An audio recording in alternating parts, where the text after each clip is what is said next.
Hi, I'm Graham Mansfield. I'm the module leader for Software Development and Application Modeling, otherwise known as SDAM. And in the next few minutes I'll be showing you how to make use of Blackboard for the SDAM module.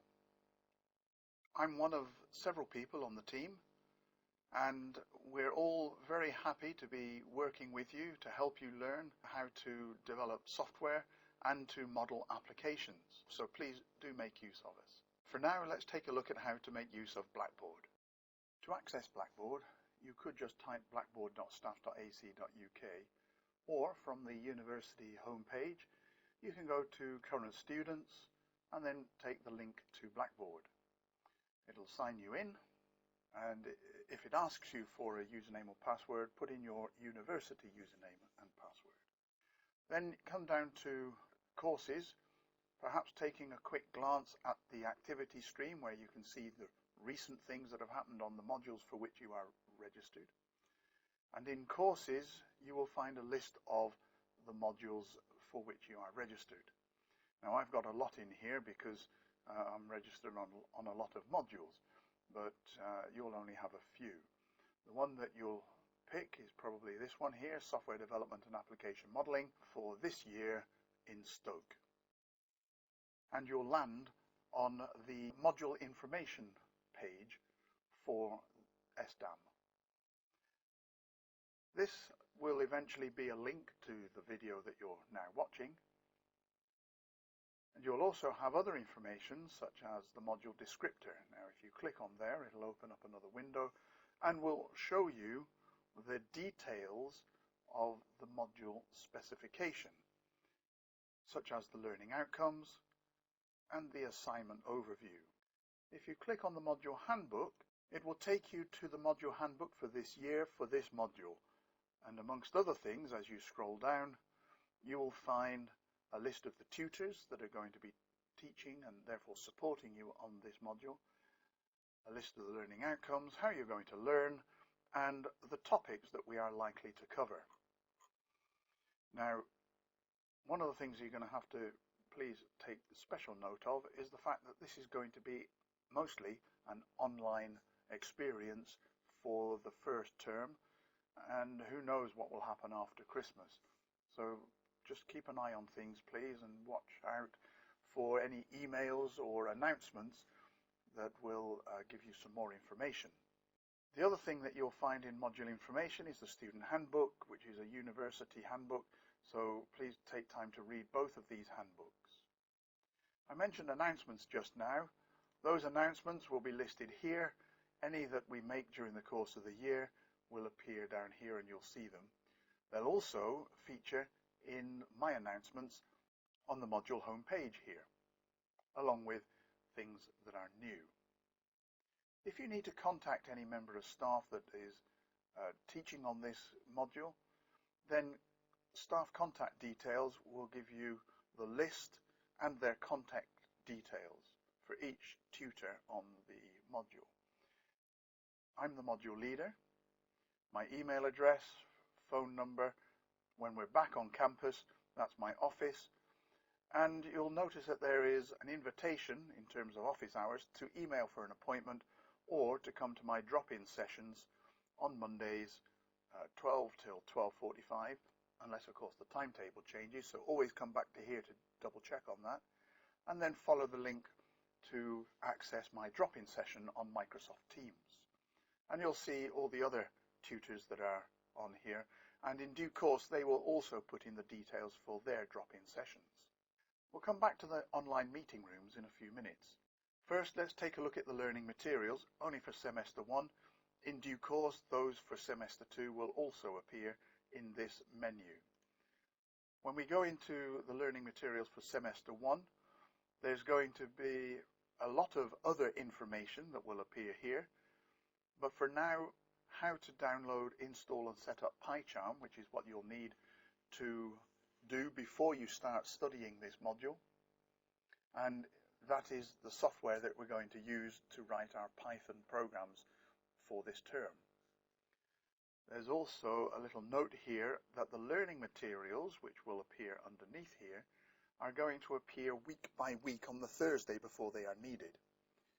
At the moment there's only week 1, and if we click on there it will take us into the learning materials for that week.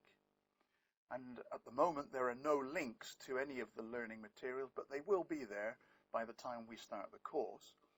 And the structure of each week is going to be essentially the same.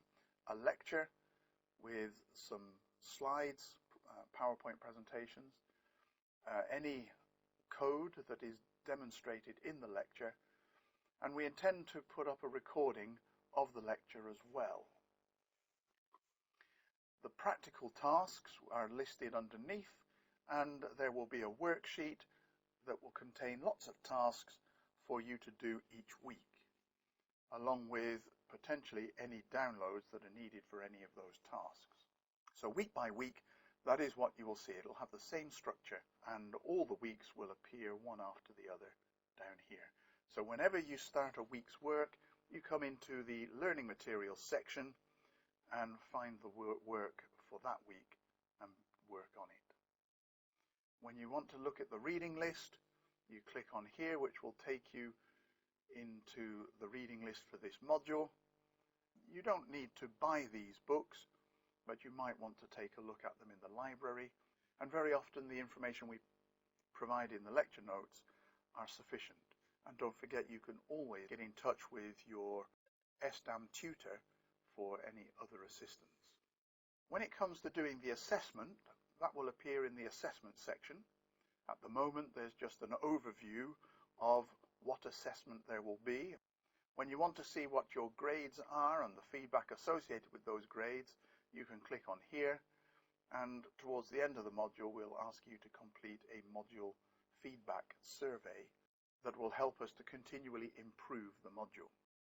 Now, during the COVID situation, we're going to make use of the online meeting rooms. So if you click on there, that will take you into Blackboard Collaborate Ultra, and you'll see that there are a number of sessions. When we come to the actual teaching term, there will be a lot more sessions available because there will be more tutorials set up.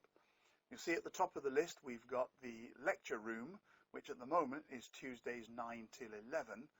If the timetable changes, as it might do between now and beginning of term, then I will change the times here.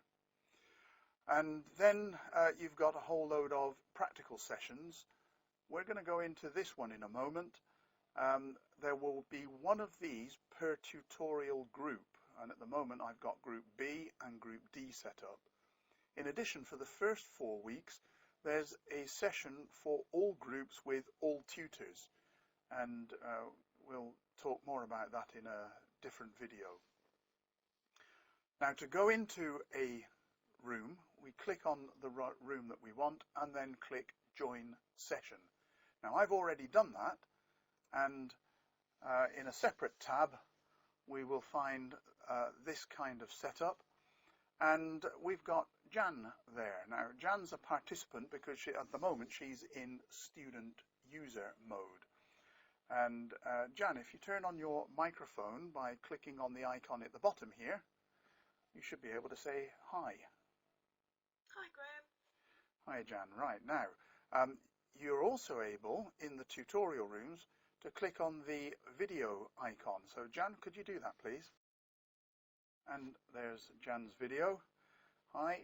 And the thing to note here is that every participant, all the students in this session, will be able to share their videos, and they will appear down in the icons at the bottom here.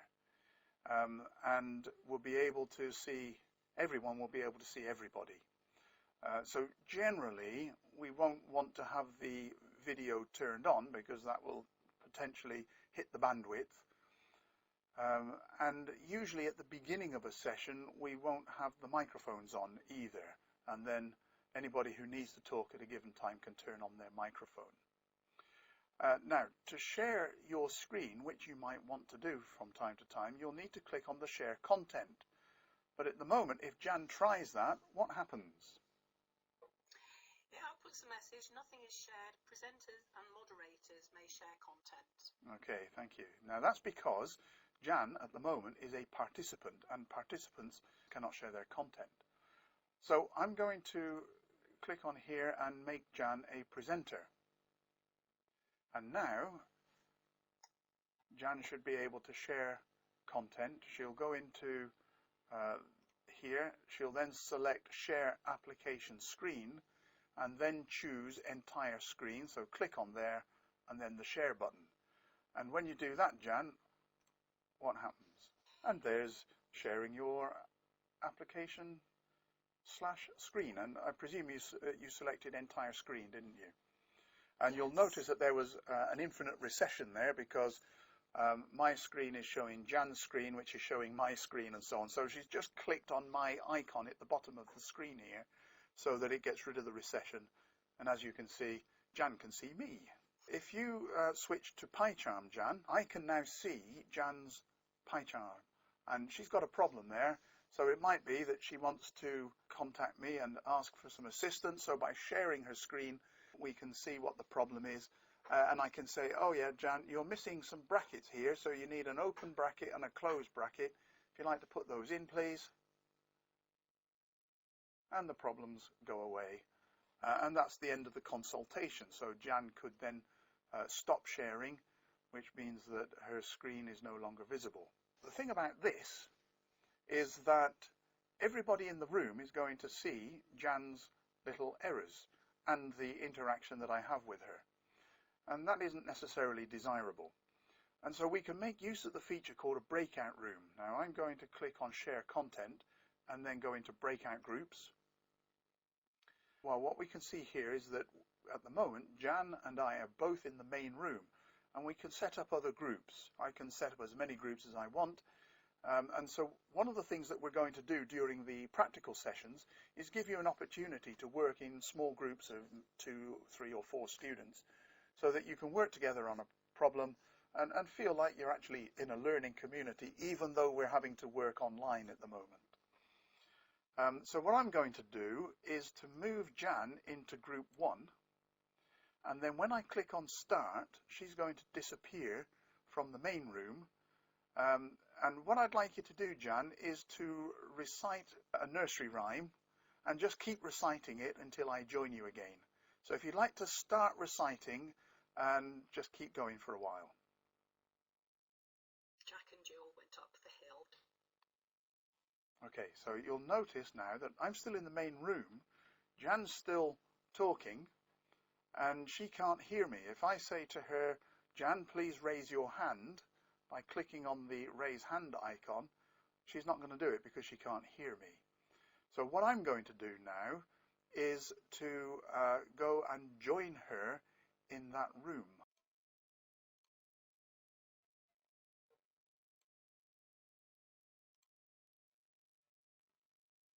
Now that I've joined Jack and Jill went up the hill Jan, to fetch a pail of water. There she is. Keep going, keep going. So you can see, Jack and Jill went up the hill and to fetch stop. a pail of water. Right. So you can see now that Jan's responding to my guidance, so she can hear me, I can hear her, and therefore I'm in that room. Nobody else in that meeting room is going to be able to hear us. Jan is also in that room, automatically made a presenter, so she can share her screen again. There's no need to do that at this stage, Jan, thanks. Now, what I'm going to do, Jan, is to move back out into the main room, and in about 5 seconds, I'd like you to raise your hand, please, by clicking on the raise hand icon. So here we go. I'm going back in the main room. See you in a mo. Okay, so even if I'm in a different room, Jan can't hear me, but she's just clicked on the raise hand icon, and so you can see that her hand has gone up here. So I will be able to see if you're in a different room whether you need help, because you'll have raised your hand.